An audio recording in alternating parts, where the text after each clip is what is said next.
Hello and welcome back to my channel. If you've been here before, thank you. And if this is your first time, thank you for finding me. I'm not sure how you did. But if you want to keep up, if you enjoy this chat and want to get an alert for each time that I post one of my weekly chats, I also do a short somewhere along the line, which is less than a minute. So I'll do a short and one that a short video and one that is probably about 8 to 10 minutes long, which is what this one is, and that's once a week. So, and you'll need to subscribe below to get an alert for that. But thank you for joining me. I am drinking tea out of my Poppy Sisters mug because this is to celebrate that the Poppy Sisters is in Aldi stores. I am so excited. I know it's been out in Aldi stores for a week now, but I've received so many videos of readers going in to their branch because it's right across the UK. So that's England, Scotland, Ireland, Wales. Yes, England, Scotland, Ireland, Wales. Yes, that's right. We're not in the UK here in Jersey, which is really frustrating. And we don't have an Aldi store. But thank you so much to everybody who has sent me photos and sent me videos of my book on display. It's a special buy at Aldi, so it's with 7 other books, 7 other amazing books. So I'm very, very honoured to actually have my book there. And in one of the, I believe it was in Merton, London area, the display was right next to a big poster of Jersey Cow. And of course, I'm from Jersey and I set my books either wholly or partially here. So that was really, it was just a weird thing and very, very exciting to see. So thank you, everybody. I've also got a cinnamon bun. It was the last one in the store, so it probably looks a little bit dry, I don't know, but I love these and I will have one once a week at least. So my news for this week, I am working on edits. So as I probably said before, as soon as I get edits, I highlight them. And one of the things I discovered recently, which I might have actually mentioned before, is, so I do different colours. So I have yellow for my to-dos, I have blue for bad, I really need to delete that or change it or something. But one thing I learned from Liz Fenwick, another writer, she writes brilliant Cornish novels, is to do it in red or orange, and that's the good, because I focus on what's wrong with it and want to change it. But when you've got pages of edits like I have here, which will need to filter through the book, it's, oh, my daughter tells me, you know, actually you need to focus on the good as well as what's not right, because most of it is fine. It's just a few bits that aren't fine.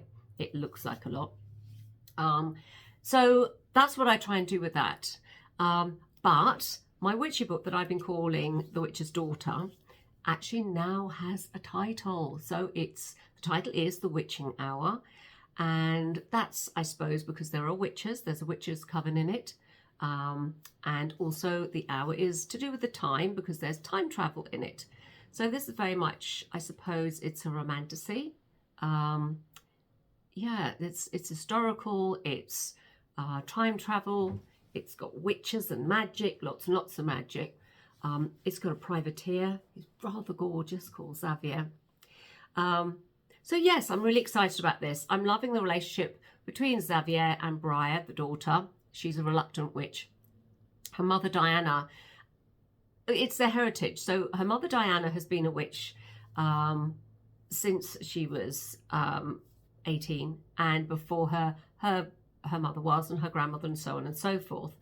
But Diana, she's a modern girl of the 1940s. And she doesn't feel like she has to do something just because it's her heritage. Just because it's been passed down through the ages.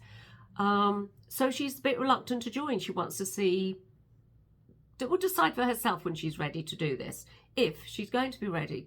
What Briar doesn't quite realise is, because her normal is living with a witch and living with somebody who, you know, puts together ingredients for her spells, and Briar helps Diana, her mum, do that.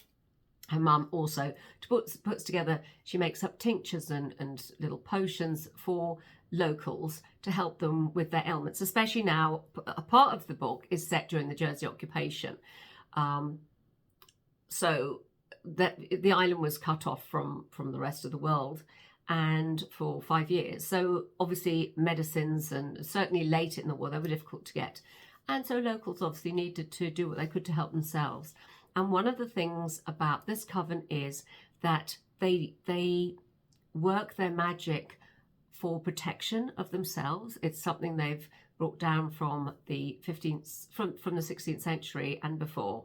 But they especially needed it in the 16th and 17th century when witch-finders were the norm, and so many women were accused of sorcery and then killed for sorcery, whether they, practiced it or they didn't.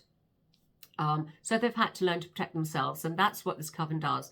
They use their magic to protect themselves, protect others, and they use it all for good.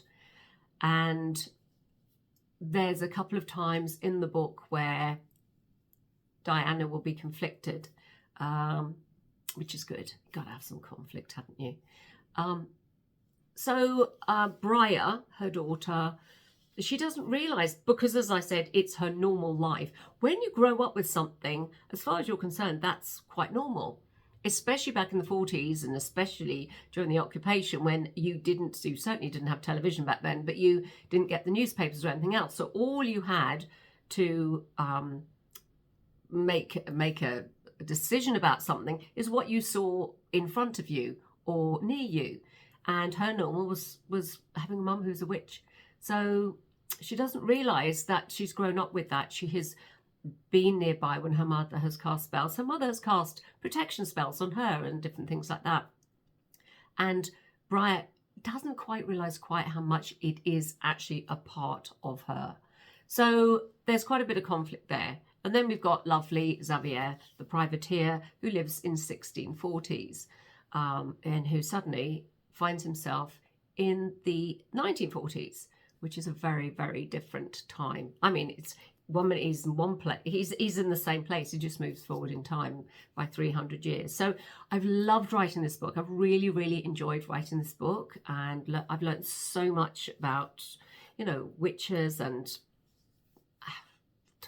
the Civil War, the English Civil War, and how it affected Jersey. And I've just really, really enjoyed all the research and writing it. So I'm very excited to get on with that.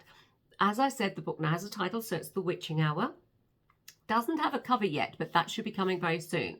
My publisher's going to share it with me as soon as she has, decided on exactly, as soon as the creatives have come up with a cover and she's happy with it. I'm very excited to see it. But it is available for pre-order should you be interested in pre-ordering a copy. I'll put a link in the description below. Thank you if you do that. But I'm actually going to do a bit today, but I've then got to stop for a few days, which is really, really difficult because I'm really in the mindset. I'm really in Diana's world and Briar's world and Xavier's world. And the book is from all 3 points of view. So I'm really in that world, and I'm going to have to stop because I've got proofs to do for Love Blooms at Hollyhock Farm, which is the 3rd book of my Hollyhock Farm series, and because that's out in April. And those arrived today. I've just seen an email that they've arrived. I knew they were coming today, and I've got till next Friday to do them and send them back. So they will take a few days. So I'm going to have to do a little bit today with this because I can't resist doing it because I'm just halfway through something. So I want to finish that today, and then I'll press on with my proofs and get them done. And then I can get back to my The Witching Hour novel. So exciting. Can't wait to share more about it. So that's my day. That's what I've been doing. I better get on with these edits if I actually want to achieve anything before I then stop my proofs. I'm a bit nervous to see quite how many changes my proofreader has made. I hope it's not too bad. But thank you for joining me. I hope to see you again. And look, I'm going to eat that as well.